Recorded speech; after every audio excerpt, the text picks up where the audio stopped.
بسم الله الرحمن الرحيم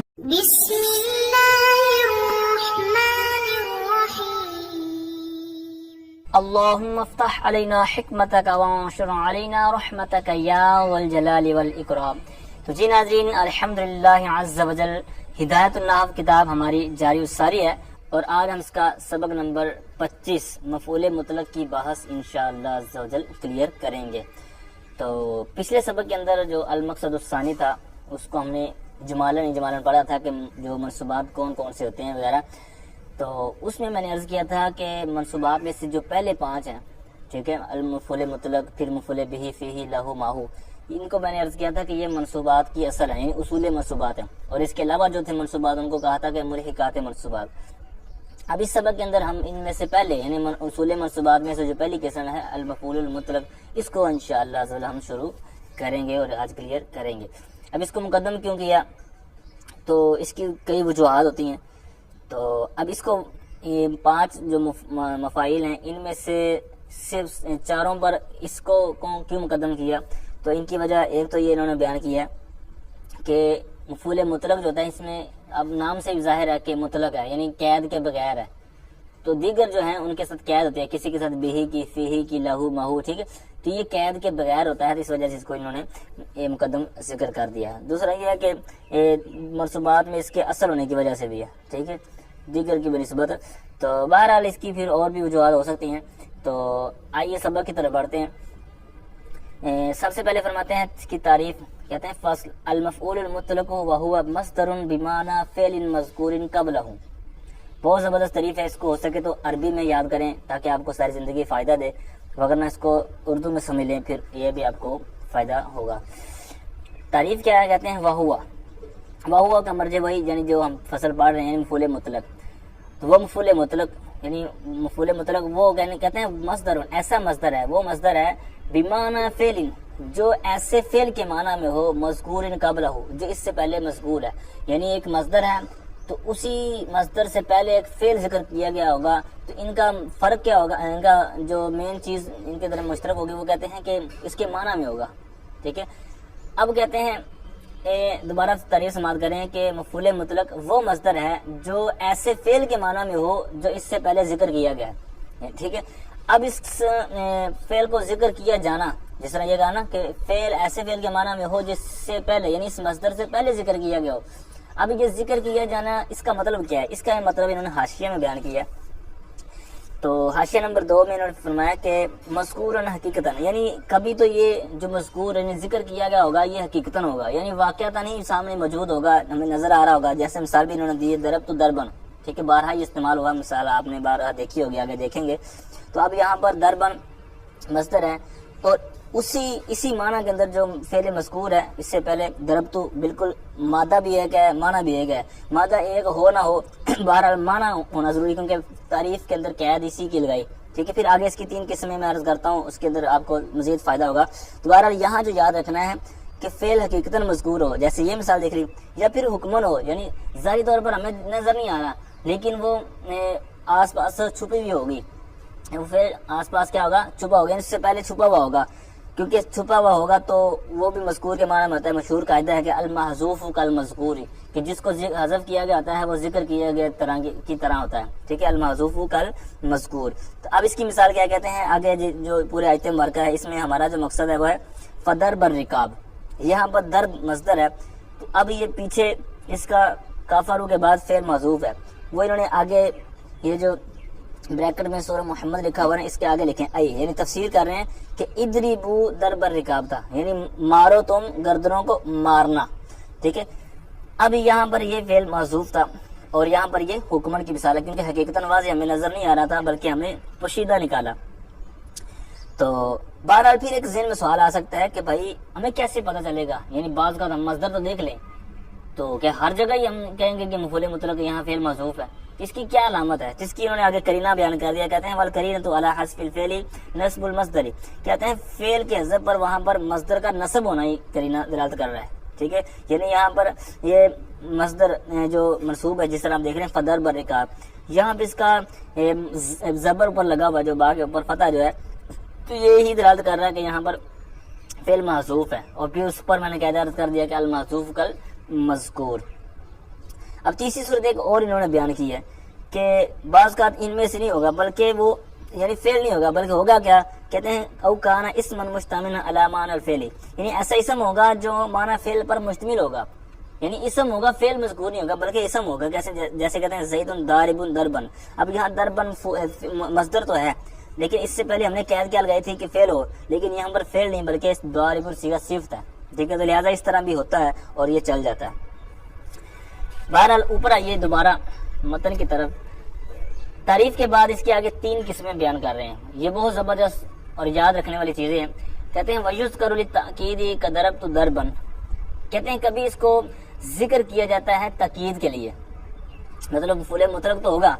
لیکن 3 طرح کی جو قسمیں آ رہی ہیں تو پھر اسی لحاظ سے پھر معنی چینج ہو جاتا ہے، یعنی عبارت کے اندر آپ نے ان میں سے کسی قسم کو دیکھیں گے تو ترجمہ پھر اسی حساب سے کرنا ہوتا ہے، ٹھیک ہے، تو اس لیے ترجمہ کرنے کے لیے ہمیں قسموں کا آنا ضروری ہے، قسمیں ہمیں معلوم ہوں گی، ان کی علامتیں نشانیاں جس طرح میں ابھی عرض کرتا ہوں، تو پھر ہمیں ترجمہ کرنے میں آسانی رہے گی اور پھر ترجمہ صحیح کرنے میں کامیاب ہو سکیں گے۔ تو بہرحال پہلی قسم انہوں نے بیان کیا کہ 3 قسموں میں سے کہ کبھی اس کو تاکید کے لیے ذکر کیا جاتا ہے، کہتے ہیں جیسے ضربت ضربا،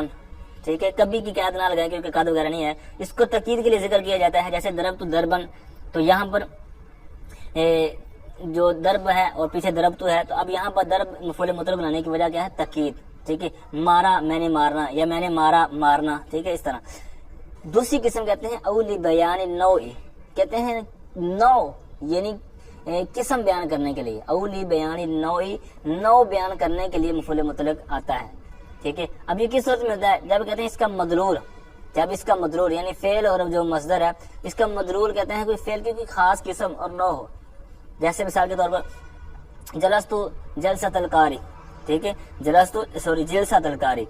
اب یہاں پر جو جلسۃ القاری ہے، یہاں پر یہ جلسۃ یہ مصدر ہے اور پیچھے اسی طرح کا فعل آ رہا ہے جو اس کے معنی میں جلستو، تو اب یہ اس کے معنی میں تو ہے لیکن یہ مصدر کی جو دوسری قسم ہے بیان نوع کے لیے، تو یہاں پر بیٹھنا کیسے ترجمہ کریں گے ہم، تو اس کا ترجمہ یوں کریں گے کہ میں بیٹھا قاری کے بیٹھنے کی طرح، ٹھیک ہے، یعنی ایک خاص قسم بیان کر رہے ہیں، اسی طرح تو اس کا نام دیا تھا نا کہ لی بیان نوعی، کہ نوع کو بیان کرنے کے لیے۔ اب یہاں پر بیٹھنا ایک جنس ہے، اس کے تحت نوع آ جائیں گی، یعنی کس طرح بیٹھنا تو پایا گیا، بیٹھنے کے پھر کئی انداز ہوتے ہیں، ٹیک لگا کر بیٹھنا اور طرح طرح کا بیٹھنا ہوتا ہے، بیٹھ کر دیکھ لیجیے گا، تو یہ پھر ہر ایک کی نوع ہوتی ہے، تو اس نوع کو بیان کرنے کے لیے بھی یہ مفعول مطلق آتا ہے، ٹھیک ہے۔ دوسری قسم اس کا جو میں نے بیان کیا نا کہ جب اس کا مدلول فعل کی کوئی خاص قسم اور نہ ہو، پیچھے والی جو قسم تھی نا اس میں مفعول مطلق اور فعل دونوں کا مدلول ایک ہی ہوتا ہے، یعنی ضربت اور ضربن، اب خود آپ دیکھ لیں، ٹھیک ہے، یہاں پر ایک ہی ہے۔ اب یہاں پر جو بیان نوع کے لیے ہے اس کا حاشیے میں نے کچھ بیان کیا کہ کیسے پتہ چلے گا، تو اس کا انہوں نے کہتے ہیں یہ آیا آپ دوسری لائن کے درمیان میں، کہتے ہیں وَمَعْرِفَتُهُ إِمَّا يَكُونَ عَلَى وَزْنِ النَّوْعِ وَهُوَ فِعْلَةٌ بِكَسْرِ الْفَاءِ، یعنی یہ جو اس کا ہونا یعنی وزن نوع کے یعنی باقاعدہ ان کے وزن بھی مقرر کیے گئے اور وہ وزن کون سا کہتے ہیں، فعلۃ،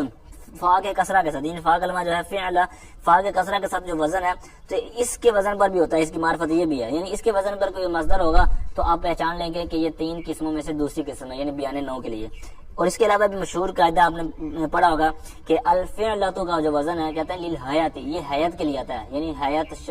اور نوع وغیرہ بیان کرنے کے لیے آتا ہے، اس طرح بھی پتہ چل جاتا ہے۔ بعض اوقات کہتے ہیں اما یکون مقید، بعض اوقات مقید ہوتا ہے، مقید کس کے ساتھ کہتے ہیں، اما بالصفت، یا تو صفت کے ساتھ ہوگا، جیسے ضربت ضربا شدیدا، اب ضربت ضربا یہاں تک اگر رہتا تو یہ پہلی قسم میں چلا جانا تھا تاکید کے لیے، لیکن ساتھ میں اس کو مقید کر دیا شدیدا کے ساتھ صفت لگا کر، تو لہٰذا یہ قسم انسانی میں چلا جائے گا، یعنی بیان نوع کے لیے، یعنی سخت قسم کی مارنا، ٹھیک ہے۔ یہاں پر یہ تاکید نہیں ہے بلکہ تاکید سے بھی اگلا سٹیپ یعنی خاص قسم کا مارنا مراد یہاں پر لیا گیا۔ پھر یہ صفت کے ساتھ مقید کرنے کی مثال تھی، اگلے صفحے پر اس کا انہوں نے بیان کیا، یا پھر اضافت کے ساتھ بھی اس کی قید لگا دی جاتی ہے، جیسے کہتے ہیں قعدت قعود المصلی، میں نمازی کے بیٹھنے کی طرح بیٹھا، اب یہاں پر قعود مصدر کے آگے اضافت ہو رہی ہے، تو اب اس طرح بھی یہ جو قعود کی خاص جنس کی طرف یہاں یعنی نمازی کا جو بیٹھنا ہے تو خاص قسم کے بیٹھنا ہے، تو یہاں پر اس کی طرف نسبت کر کے یہاں پر اس کو مقید کر دیا، ٹھیک ہے۔ تو یہ تھی بیان نوع کی جو کچھ وضاحت۔ اب آئیے اگلے صفحے پر تیسری قسم، کہتے ہیں اولی بیان العدد کا جلستو جلسۃ او جلسۃین او جلسات، تیسری قسم کہتے ہیں یا پھر بیان عدد کے لیے مفعول مطلق استعمال ہوگا. پھر مثال انہوں نے دی، 3 مثالیں دی. کہتے ہیں جلست جلستن، میں ایک مرتبہ بیٹھا. ٹھیک ہے، کیونکہ ہم نے اس کی ہیڈنگ پہ کیا پڑھی کہ بیان عدد کے لیے یعنی تعداد بیان کرنے کے لیے. تو یہاں پر جلستن ایک مرتبہ بیٹھنا. اب اس کو بعد میں مرض کرتا ہوں. دوسری مثال او جلسہ تئینی، کیونکہ یہ تئینی تسنیہ ہے اور اس کی حالت نصبی اسی طرح آتی ہے. جلست فعل فاعل، جلستن مفعول اور یہ اس کا مطلق بیان عدد کے لیے. دوسرا ہے جلستین تسنیہ ہے اور حالت نصبی میں ہے کیونکہ مفعول ہمیں چاہیے. مفعول جو ہے وہ اسی طرح منصوبات میں سے. پھر جلساتن، اب یہ جمع جو ہے اس کی، تو اس کا بھی آپ اعراب پڑھ چکے ہیں پیچھے جو سبق ہمارا تھا، تو وہاں پر اس کی ڈیٹیل بیان کی گئی ہے کہ کیسے کیسے اعراب آتا ہے. تو اعراب کی جو اقسام تھی، تو یہاں پر جو جلساتن ہے یہ حالت نصبی میں ہی ہے. ٹھیک ہے، یہ آپ نے پریشانی نہ کہ یہاں جر پڑھ دیا نہ. تو کیا ترجمہ ہوگا اس کا آخری کا؟ جلست جلساتن یعنی میں کئی مرتبہ بیٹھا، یعنی 2 تو ہوگا تو تسنیہ کے لیے ترجمہ ہوگا، تو 3 یا 3 سے زیادہ مطلب جمع کے لیے مانا، تو یعنی میں کئی مرتبہ بیٹھا. تو بہرحال اب اس کا حاشیہ نمبر لی بیان العدد، پہلا حاشیہ، اس کی بھی معرفت انہوں نے کچھ بیان کی ہے. اس کی معرفت کیسے ہوگی؟ کہتے ہیں اما یکون علی وزن مرتی، یا تو پھر یہ مرہ کے وزن پر ہوگا، اور وہ یعنی ایک مرتبہ کے لیے جو استعمال ہوتا ہے نا، جیسے وہ فعلتن بفتح الفاء، یعنی فا کا جو زبر ہونا، جیسے پیچھے قاعدہ میں نے بیان کیا تھا الفعلۃ کا، اسی طرح یہاں پر بھی قاعدہ ہے اور یہ یاد رکھنے والا ہے کہ الفعلۃ للمرۃ، یعنی فعلہ کا جو وزن ہوتا ہے یہ للمرۃ یعنی ایک مرتبہ ہونے پر دلالت کرتا ہے. ٹھیک ہے، اسی طرح یہ اس کی جو انہوں نے معرفت بیان کر دی. پھر کہتے ہیں وَإِمَّا يَكُونَ بِصِيغَةِ التَّثْنِيَةِ أَوِ الْجَمْعِ، یا تو پھر کہتے ہیں کبھی صیغہ تثنیہ کے ساتھ بھی آتا ہے یا جمع کے ساتھ بھی آتا ہے، جیسے مثالیں آپ نے اوپر دیکھ لی جلستین اور جلسات. آگے آئیے، کہتے ہیں وَقَدْ يَكُونُ مِنْ غَيْرِ لَفْظِ الْفِعْلِ الْمَذْكُورِ. واہ زبردست انہوں نے ایک چیز بیان کی. کہتے ہیں کبھی یہ مفعول مطلق کہتے ہیں فعل مذکور کے لفظ کے غیر سے ہوتا ہے. وقد یکون، کبھی مفعول مطلق ہوتا ہے، اس میں سے جو ضمیر نکلے گی وہ اس میں مفعول مطلق کی طرف جائے گی، یعنی کبھی مفعول مطلق فعل مذکور کے لفظ کے غیر سے ہوتی ہے. مطلب جس طرح ضربت دربن، یہ مثال پڑھی، جلست جلستن، یا اس طرح پیچھے مثال تھی جلست جلست القاری. اب یہاں پر جتنی مثالیں ہم نے پڑھی وہ اسی طرح کا فعل تھا، اسی طرح کا مصدر تھا. لیکن کہتے ہیں کبھی وقد یکون من غیر لفظ الفعل المذکور، جو فعل مذکور ہے اور مصدر جو ہے ان میں ظاہری طور پر ہمیں شکل ایک طرح کا مادہ نظر نہیں آتا. یہی یہاں کہہ رہے ہیں کہ کبھی مفعول مطلق فعل مذکور کے لفظ کے غیر سے ہوتا ہے. جیسے مثال دے رہے ہیں، 2 انہوں نے دیے ہیں اور ایک انہوں نے یہاں پر نہیں دی، وہ میں عرض کرتا ہوں. جیسے پہلی مثال کہتے ہیں قعدت جلوسن. اب یہاں پر قعدت کا بھی معنی وہی ہے، جلوس کا معنی بھی، جلوس کا بھی معنی وہی ہے. اب یہاں پر معنی ایک ہونا چاہیے، جو ہم نے اصل تعریف پڑھی تھی، میں دوبارہ ایک دفعہ عرض کرتا ہوں جس طرح میں نے شروع میں عرض کیا تھا، کیونکہ قید کیا تھی وَهُوَ مَصْدَرٌ بِمَعْنَى فِعْلٍ مَذْكُورٍ قَبْلَهُ، کہ وہ مصدر مفعول مطلق وہ مصدر ہے جو ایسے فعل کے معنی میں ہو جس سے پہلے ذکر کیا. یعنی ترجمے میں جو تعریف میں جو قید بیان کی گئی تھی وہ ضروری ہے، اور وہ کیا قید ہے کہ فعل مذکور کے معنی میں ہو، یعنی جو مصدر ہے اور جو فعل ہے، تو مصدر کا ماقبل جو فعل مذکور ہے اس کے معنی میں ہونا ضروری ہے، یا مادہ یا باب ہونا ضروری نہیں ہے. ٹھیک ہے، بس معنی اسی طرح ہونا چاہیے. لہذا قعدتو کا معنی بھی بیٹھنے کے معنی میں، جلوس کا بھی معنی کیا ہے؟ بیٹھنا. لہذا معنی والی جو قید تھی تعریف کے اندر وہ تو پائے گی، لہذا ہمارا کام ہو گیا. اب خواہ مادہ ایک ہو یا نہ ہو، یا باب ایک ہو یا نہ ہو. اب یہاں پر کیا یہ مثال تھی باعتبار مادہ کے، یعنی مادہ بدلا ہے. قعدتو کا اور جلوس کا مادہ اور ہے، کاف عین دال ہے اور اس کا جیم لام سین جلسہ. ٹھیک ہے، اب دوسری مثال دیتے کہتے ہیں وہ انبتا نباتن. اب یہاں پر انبتا کا بھی معنی اگانا ہے. ٹھیک ہے، یعنی اس نے اگایا، اگانا اس کا ترجمہ جو بنے گا. اور پیچھے والی کا ترجمہ تھا قعدت جلوسن، میں بیٹھا، بیٹھنا. ٹھیک ہے، اب یہاں پر انبتا آپ کو پتا ہے کہ اکرما، ٹھیک ہے، انبات مصدر آتا ہے، انبتا ینبتو. تو اب یہاں انبتا یہ باب ہے افعال، اور نباتن یہ ناصرہ ینصر سے آتا ہے. ٹھیک ہے، تو اب یہاں پر مادہ تو ایک ہے لیکن یہاں پر باب اور ہے، ایک باب افعال سے ہے، دوسرا باب ناصرہ سے ہے. تو لہٰذا یہاں پر معنی کی قید، کیونکہ معنی ایک ہے ان کا، اگرچہ باب علیحدہ ہے، لہٰذا ہماری جو قید تھی تعریف کے اندر وہ چونکہ یہاں پر شرط پائے گی. ٹھیک ہے، فعل مذکور کے معنی میں مصدر، تو لہٰذا یہاں پر ہماری تعریف یا جو مثال بالکل درست ہے. اب 2 قسمیں یہ ہوئی. تیسری قسم جو انہوں نے یہاں پر ذکر نہیں کی، آپ کو بڑی بکس کے اندر دیکھنے کو ملے گی، تو وہ یہ ہے کہ یہ 2 صورتیں جو ہیں، یعنی مادے کے اعتبار سے اور باب کے اعتبار سے، یہ دونوں اکٹھی ہو جاتی ہیں. مثال کے طور پر باب اور مادہ دونوں جدا ہوں، جیسے فأوجس فی نفسہ خیفۃ موسیٰ، ابھی آیت مبارکہ ہے، یہاں اوجسا کا معنی بھی ڈرنے کے معنی میں اور خیفہ کا معنی بھی ڈرنے کے معنی میں، تو لہٰذا یہاں پر اوجسا باب فعل سے ہے اور خیفتن اس کا بھی معنی ڈرنا ہے، اس کا بھی معنی ڈرنا ہے، لیکن وہ باب فعل سے ہے اور خیفتن یہ باب سامیہ سے ہے، ٹھیک ہے، خافیفہ یخوف خاف یخاف، یہاں پر باب بھی ہو رہا ہے، ٹھیک ہے، مصدر اور فعل کا، اور پھر مادہ بھی ان کا جدا جدا ہے، لہٰذا شرط ایک تھی چونکہ معنی ایک ہونا ضروری ہے مصدر اور فعل کا، ٹھیک ہے، تو لہٰذا وہ چونکہ شرط پائی جا رہی ہے تو لہٰذا یہ تینوں صورتیں جائز رہیں گی۔ اس طرح ان کا استعمال بھی بہت زیادہ ہوا ہے، وَتَبَتَّلَ إِلَيْهِ تَبْتِيلًا، ٹھیک ہے وغیرہ، تو وقد يحذف فعله لقيام قرينة جوازا كقولك للقادم خير مقدم، بہت زبردست چیز یہاں پر بیان کر رہے ہیں، کہتے ہیں کبھی فعل اس کے فعل کو حذف کر دیا، یعنی مفعول مطلق ہے تو اس کے فعل کو کبھی حذف کر دیا جاتا ہے، کس وجہ سے؟ کہتے ہیں لقیام قرینۃ، قرینے کے پائے جانے کے وقت، یعنی جب قرینے کا قیام ہو جائے، قرینہ پایا جائے، قرینہ پایا جائے تو پائے جانے کے وقت کیا ہوگا؟ فعل کو حذف کیا جاتا ہے۔ اب یہ جوازی طور بھی ہوتا ہے،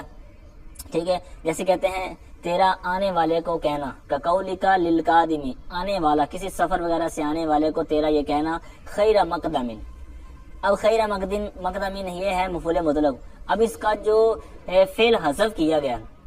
تو وہ حذف کیوں کیا گیا؟ کیونکہ یہاں پر کیا کرنا تھا کہ مسافر کا آنا، تو یہ کرینہ حالیہ ہے، یعنی حالت بتا رہی ہے کہ یہ بندہ سفر سے آیا، سفر آنے کوئی بھی مسافر ہو تو وہ پہچانا جاتا ہے، کیونکہ یہ ایک مشہور مقولہ ہے کہ جو مسافر ہوتا ہے نا وہ پہچانا جاتا ہے، ٹھیک ہے، اس کو اس کے جو جسم کے کپڑوں کے جو آثار ہوتے ہیں وہ بتاتے ہیں، یا اس کے پاس جو مسافر کا سفر، جو مسافرت کا سفر وغیرہ ہوتا ہے، جو سامان وغیرہ ہوتا ہے، تو بہرحال مسافر کا جو پہنچنا ہوتا ہے تو یہ کرینہ حالت حالیہ ہوتا ہے، اس کو بولتے ہیں، حالت بدل کرتی ہے۔ اس کی جو عبارت اصل تھی، چونکہ فعل کا ہم نے کیا کہا کہ فعل کو حذف کیا جاتا ہے کبھی کبھار، اب فعل کا حذف تو کر دیا تو وہ فعل تھا کون سا؟ کہتے ہیں قدیم تا قدوما خیر مقدمین، ٹھیک ہے، یعنی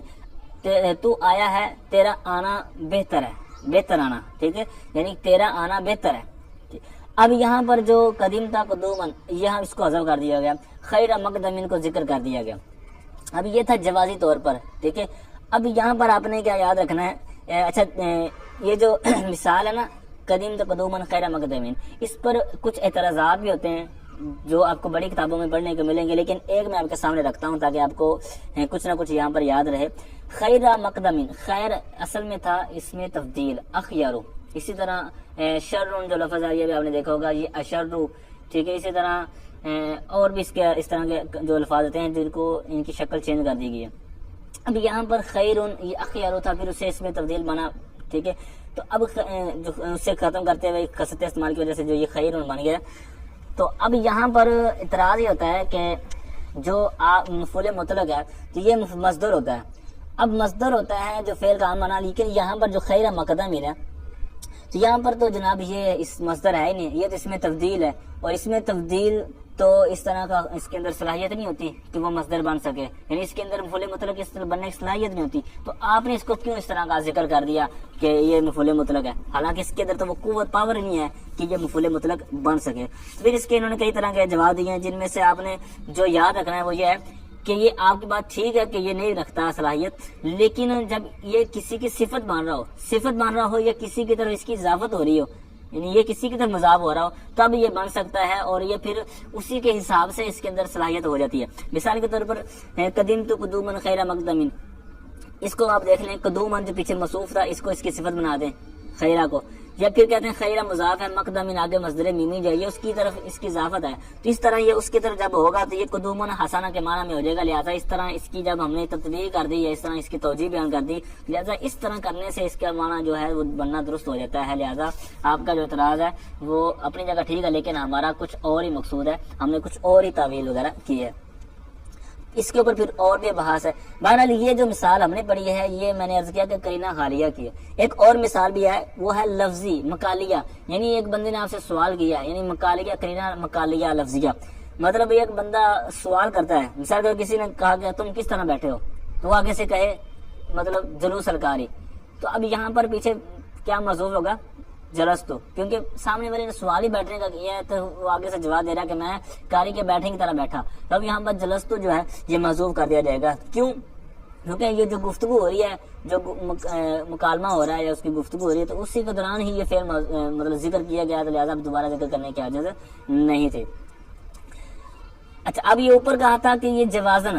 اب نیچے کچھ اور چیزیں بیان کر رہے ہیں، کہتے ہیں وجوباً سماعاً، کبھی اس کو وجوبی اور سماعی یعنی وجوبی طور پر حذف کرنا ضروری ہے، ذکر کرنا جائز نہیں ہے، سماعی اور یہ سماعاً ہوتا ہے یعنی قیاساً نہیں ہوتا بلکہ سماعی طور پر ہوتا ہے۔ مطلب یہ ہے کہ اہل عرب جو عربی لوگ ہیں تو انہوں نے ہی اس کو استعمال اسی طرح کیا، بلکہ کوئی کرینہ کوئی قاعدہ وغیرہ نہیں پایا جاتا کہ بھائی کیوں حذف کرتے ہیں، ٹھیک ہے، بلکہ کیا ہے کہ عربوں سے سنتے چلے آ رہے ہیں اور ان کی یہ جو استعمال ہے تو اسی کے اندر وہ جناب فعل کو حذف کر دیتے ہیں اور جناب اس مصدر کو ذکر کر دیتے ہیں مفعول مطلق کے طور پر۔ تو یہ وجوبی ہے اور سماعی ہے، ٹھیک ہے۔ اس کی پھر آگے مثالیں ہیں، لیکن اس سے پہلے حاشیے میں دیکھیے، حاشیے میں اس کی دیگر ڈیٹیل ہے، لیکن ویسے بات یاد رکھیے کہ وجوبی سماعی تو ہوتا ہے جو یہاں پر ذکر کیا ہے۔ پھر آگے جو بڑی کتاب ہم پڑھیں گے کافیہ، وہاں پر اس کی 7 چیزیں قیاسی طور پر بھی ہیں، یعنی 7 جگہ پر قیاساً بھی اس کو حذف کیا جاتا ہے۔ یہاں پر اس کو کیوں نہیں ذکر کیا؟ اس کی وجہ یہ ہے کہ یہاں پر اختصار ہے، ٹھیک ہے، نئے نئے طلبہ ہیں تو ان کے لیے یہاں پر اختصار کرتے ہوئے مختصر کرتے ہوئے کتاب کو یہاں پر اس کو ذکر نہیں کیا۔ 7 مقامات کافیہ کے اندر انشاءاللہ ہم پڑھیں گے کہ جہاں پر قیاساً یہاں یعنی وہاں پر باقاعدہ ایک وجہ بیان کی گئی ہوگی، اصول بیان کیا ہوگا کہ اس وقت کیوں حذف کیا ہے کیوں نہیں کیا، ٹھیک ہے۔ دوبارہ یہاں پر وجوبی سماعی کی 4 مثالیں سماعت کیجیے۔ فرماتے ہیں کہ جیسے سقین، شکرن، حمدن، رعین، اب یہ جو تھے تو ان کی اصل عبارت کیا تھی؟ وہ یہ تھی کہ ای سقاک اللہ سقین، ٹھیک ہے، یعنی اللہ تعالیٰ تجھے پلائے پلانا، و شکرتک شکرن، یعنی میں تیرا شکر ادا کرتا ہوں، تیرا شکر ادا کرنا، و حمدتک حمدن، یعنی میں تعریف کرتا ہوں، میں تیری تعریف کرنا، ٹھیک ہے، و رعاک اللہ رعین، یعنی رعایت کی اللہ نے تیری رعایت کرنا وغیرہ، اس طرح ترجمہ آپ اس کا کر سکتے ہیں۔ بہرحال یہ انہوں نے اس کے جو افعال نکالے ہیں تو یہ وجوبی سماعی طور پر محذوف تھے۔ اب اسی صفحے پر پچھلے صفحے کا جو حاشیہ تھا، حاشیہ نمبر 4، تو یہاں پر انہوں نے کچھ اور چیزیں بھی ذکر کی ہیں، مطلب کوئی اور مصدر بھی ذکر کیے ہیں، جیسے کہتے ہیں آ رہے ہیں نیچے 3 لائن پر خیبتن، اب اس کا اثر